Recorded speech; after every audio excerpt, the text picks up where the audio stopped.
Succession, Season 3, Episode 2. Good ep call. I think, what's it called? Mass during the war? Something of that nature. Something about mass and war. Kind of picked up after, the events of last episode of Logan hiring Jerry as the new CEO. People are hurt. People are hurt, notably the children. And that's kind of the big plot of this episode. It's all about allegiances, guilt, betrayal. Kind of start with Greg being super scared. And it made me just realize that Greg is one of the best written characters I've seen, because there are so many people in this show who are like too smart. You know what I mean? They always have this quip, this quick comeback, and it's semi-unrealistic, but Greg is just bumbling everywhere. He's a good contrast to the sharp tongues that everyone has. For instance, when he said, "I'm too young to be in Congress this much," it was very funny when he was talking to Tom, and then when he was getting out of the Uber, he told the Uber driver 5 stars. Like 5 stars, got out of the car. So just a quick aside that Greg is a breath of fresh air in this show. That's kind of like the C plot, I'd say. Probably. Maybe the B plot, but it's the big thing that's going on in this episode is Kendall trying to get all his siblings on his side, because he thinks that if all the siblings get together to take down their dad, then it'll be easy. It'll be an automatic win. Through that, you kind of get a sense of where everyone's at, even more so like Kendall's real reasons for doing what he's doing. It's clear Kendall has an early conversation with Shiv, and it's very clear that she sees right through him. She can kind of understand that he's not doing this for the reasons that he really says he's doing this. She comes saying that she is still on her dad's side. But again, we know that she's not. This show is very much about subtext and people not meaning what they actually say. And all at the same time, Logan is kind of losing it. You can tell that when he's threatened with losing control of the company, he kind of stays, I wouldn't say calm, but he stays focused, and he has this sense of control all the time. And I would say he gets angry and not afraid. But when he can't really locate any of his children, and obviously the thought is going through his mind that, they're with Kendall right now, he starts to get afraid. His call with Roman was creepy. His call with Connor was creepy. And when he can't get a hold of Shiv, he's scared. I'll say that much.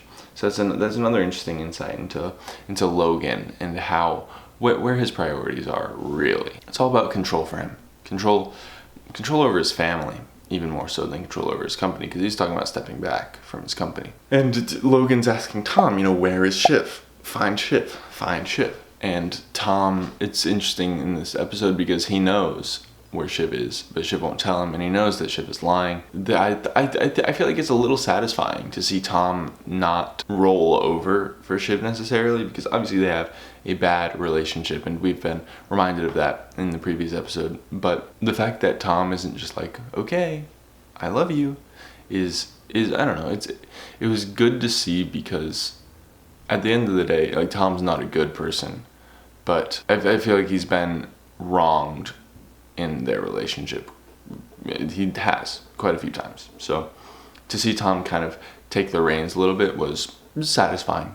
I'll say satisfying. I also feel, in this show there's a lot of symbolism and a lot of things that mean things. Just a bad way of saying that, but things that mean things. And the conversation that the siblings all had, they got a little bit heated, and was really the beef of the episode, the meat, if you will. It doesn't have to be beef, just meat, any meat. The meat of the episode. The fact that it took place in Kendall's daughter's room meant something. Now, I wish I could say what it meant, but I don't know. Let me know if you think that it meant something specific in the comments, because I couldn't tell you. Maybe the fact that they're all siblings, that might be it. The fact that they're all siblings, they're children of Logan, having this conversation in a kid's room in a parent's house kind of makes it seem like it's kind of parallels the fact that they're in their father's house, the company, having a conversation about taking over the house, if you will. they're in the kids' room. So let me know if you think that's correct. Good to see Marcia. Marcia, who I feel like I was really pumped for Marcia in season 1. I thought Marcia was going to be kind of a fox in the hen house, kind of taking the company over from the inside. But she hasn't really done that. But to see Marcia come in, and I feel like she almost disappeared a little bit in season 2, and to see her come in season 3 and maybe start to take a little bit of agency is nice, exciting. Love to see Marcia. And then in the conversation between all the siblings in the daughter's room, they start to argue about who knew what in the whole cruise scandal. Who knew what was going on? Who knew about the toxic company culture? And Shiv and Roman maintain that they didn't know. Shiv more than Roman. And it seems like Connor and Kendall are like, well, you guys knew. You guys knew, right? And it seems like that's going to be a big thing for them, is what level of blame they accept for what happened. Because they're really like taking this cavalier attitude, like, not Kendall, but the others, like, wow, can't believe this happened. Too bad it happened. But like, I don't really, like, everyone's too woke these days anyway. But Kendall's not really. Kendall is on the outside saying, you know, this is bad, this is bad, this is bad. And it seems like Kendall especially is grappling with how much responsibility he needs to take actually for what happened, because obviously he was the scapegoat, and he's obviously not more responsible than his dad or other people at the company probably, but he was the scapegoat, and it was like, this is all my fault, which it wasn't. And I feel like maybe he's been blinded by that. He's been like, well, this wasn't my fault, why am I the scapegoat? But now he's actually thinking about, you know, how much of this is my fault, how much of it could I have stopped? And I think all the siblings are kind of thinking the same thing. And then the donuts came in. I really think that the donuts are what changed everything, right? Because it seemed like Shiv had a conversation with Tom about, and it seemed like she wanted to take Kendall's offer. And then Roman had a conversation with Jerry, and it seemed like he wanted to take Jerry's offer. And Connor, I don't know. Connor was kind of on the fence the whole time. But the donuts came, and Connor immediately was like, I'm out. And it seemed like in that moment, Shiv and Roman really flipped. The donuts are obviously, you know, a symbol of Logan's power and how much power he still has over the kids. Because I was thinking about it, and, you know, the whole time, obviously from a viewer's standpoint, you're like, I want better TV, like, I want them to take down Logan. But if you, like, just from a family standpoint, it's brutal. It'd be brutal. Your father would probably never talk to you again. You do this hostile takeover. It is a lot to deal with. There's a lot of levels.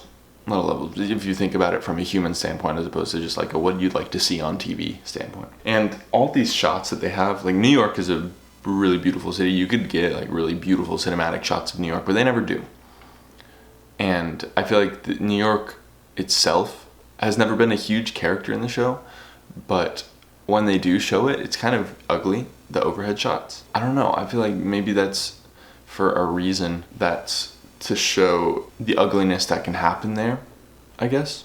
I don't know, let me know what you think. There has to be some reason why they never make New York look beautiful, because they easily could.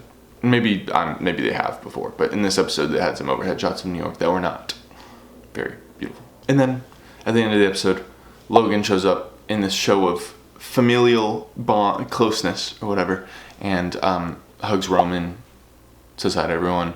Jerry goes for a handshake or something, and Logan just snubs her. And at first I was like, why did he do that?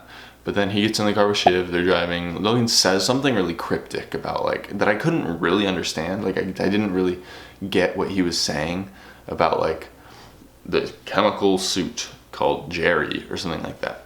I don't know what that means. Is he just setting up Jerry to fail? Probably, right? But yeah, that's Succession. Episode 2, Season 3. Good ep. I would give it a 4 out of 5. Just for I like seeing all the siblings together. And yeah, that's that for Succession. See you next week.